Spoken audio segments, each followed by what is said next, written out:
A telegram arrives in Washington, August 8, 1942. It has traveled from Bern, Switzerland, through diplomatic channels, across an ocean, through the machinery of the United States government. It is precise. It is documented. It names a source with direct access to senior Nazi officials, and it states, without ambiguity, that the German government has begun the systematic physical extermination of the Jewish people of Europe.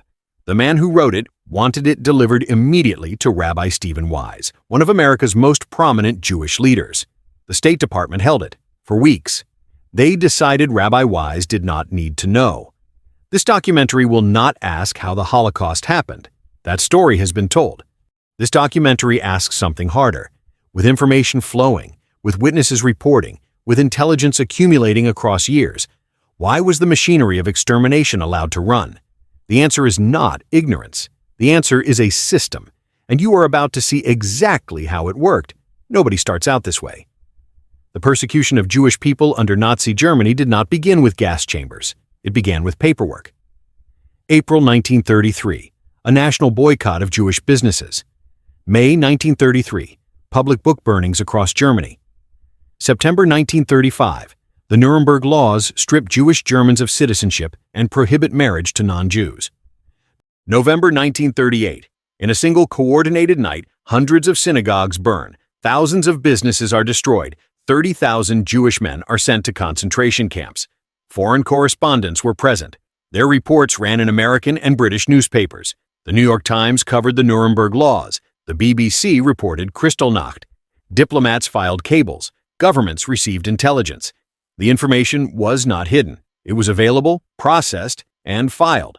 And the international community's primary response to 9 years of publicly documented, legally codified persecution was a conference at a luxury hotel in France.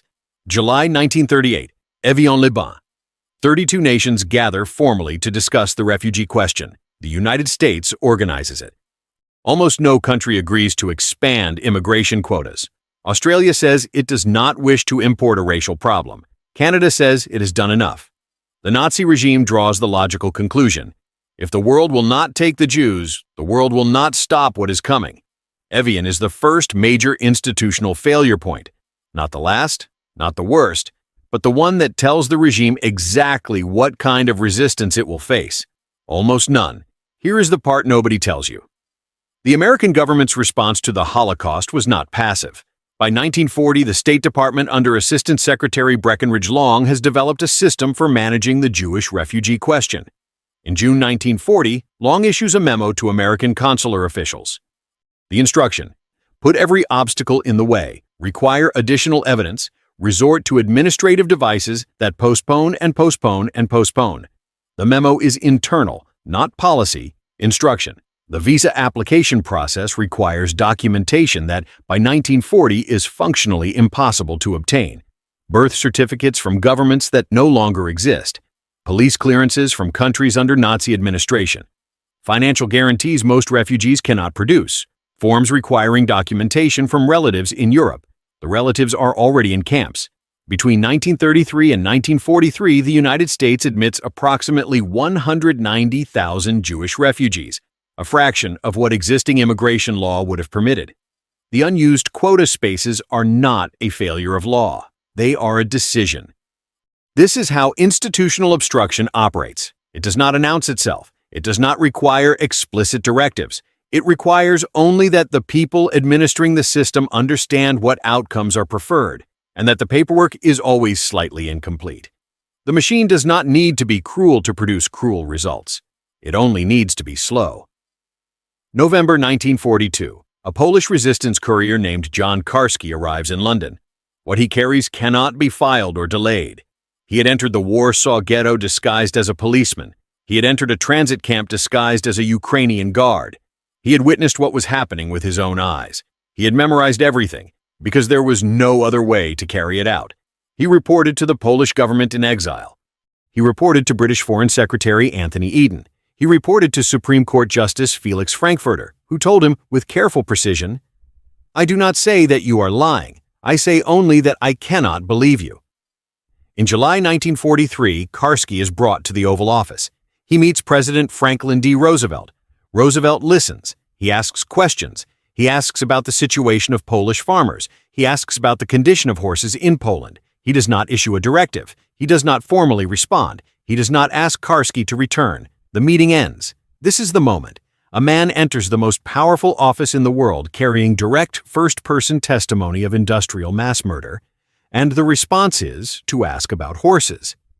This is not a story about a monster making a monstrous choice. This is a story about an ordinary institutional calculation made by an ordinary political mind. The war is the priority. The war will end the Holocaust. The war should not be complicated by a humanitarian commitment the public has not endorsed.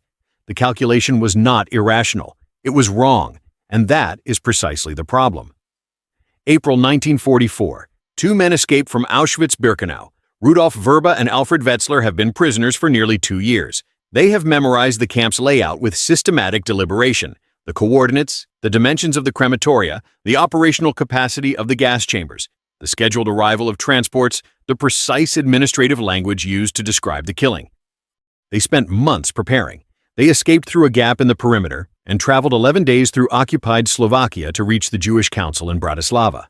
What they produce, across days of testimony, is known as the Vrba-Wetzler report. 30 pages, precise, technical, geometrically detailed, not emotional testimony, a forensic document. It describes Auschwitz-Birkenau as an engineering system, its intake procedures, its selection process, its killing capacity. The report reaches Allied governments by June 1944. In May 1944, 1 month before the report is in Allied hands, the deportation of Hungarian Jews to Auschwitz has begun. By July, 437,000 deported, approximately 75% killed on arrival. The deportations begin before the report arrives. They continue after it does. The question of bombing the rail lines reaches Churchill and U.S. Secretary of War Henry Stimson. Churchill writes privately that the deportations are probably the greatest and most horrible crime ever committed in the whole history of the world. He supports bombing. Stimson's War Department determines the operation would divert air assets from essential objectives. Not militarily feasible. The rail lines are not bombed, but Allied aircraft are flying missions over the region. The IG Farben synthetic oil plant adjacent to Auschwitz is bombed repeatedly. The aerial photographs from those missions, declassified decades later, show the crematoria clearly visible from altitude. The planes were already there. You told yourself the war came first, that winning would end it faster, that diversion cost lives, and 437,000 people were loaded onto trains while that calculation was being made. By late 1943, a man inside the United States Treasury Department has been assembling a file for months. Josiah Dubois Jr. is a lawyer, not Jewish, not a political figure, a government attorney who has been tracing the State Department's management of Holocaust intelligence, and has arrived at a conclusion he cannot set aside. The State Department is not failing to act. It is actively suppressing intelligence and obstructing any response. Dubois compiles the evidence. He brings it to Treasury Secretary Henry Morgenthau Jr. Morgenthau, who is Jewish and who has been receiving filtered information from the State Department for 2 years without understanding how severely it has been filtered, reads it. He takes it to the president. The document presented to Roosevelt in January 1944 does not use careful diplomatic language. Its title is precise and unanswerable. Report to the Secretary on the acquiescence of this government in the murder of the Jews. Acquiescence. We did not do this. We allowed it. And allowing it, with the information we possessed, is its own form of doing it. Roosevelt signs an executive order 6 days later. The War Refugee Board is established, a dedicated agency charged with rescuing victims of Nazi persecution. 6 days. The intelligence justifying its creation had been available for years. The Regner Telegram, August 1942. The Karski Testimony, July 1943. The Evian Conference, July 1938. The War Refugee Board exists because a lawyer found the one word that could not be filed, delayed, or processed around: acquiescence. It took 6 years to find it. How does institutional inaction sustain itself for years against accumulating evidence? It does not collapse dramatically. It operates through the ordinary logic of self-protection. At the State Department, admitting refugees creates domestic political pressure, complications with immigration restrictionists in Congress, perception problems in a country not yet at war. The bureaucratic solution is procedural delay, not stated policy, but practiced outcome. At the British Foreign Office, publicizing intelligence about mass murder creates pressure for military responses that divert resources and might embarrass neutral governments whose cooperation Britain needs. The decision is to manage the information carefully. At the level of Allied military planning, the fastest path to ending the Holocaust is winning the war. Any diversion risks slowing the primary mission. Each calculation is internally coherent. Each is made by people who are not individually monstrous. Each reflects ordinary institutional pressure. And the aggregate of these individually coherent calculations is that the extermination system operates for 42 months, from Wannsee in January 1942 to liberation in 1945, without a significant Allied intervention directed at stopping it. This is not conspiracy. A conspiracy requires coordination and shared intent.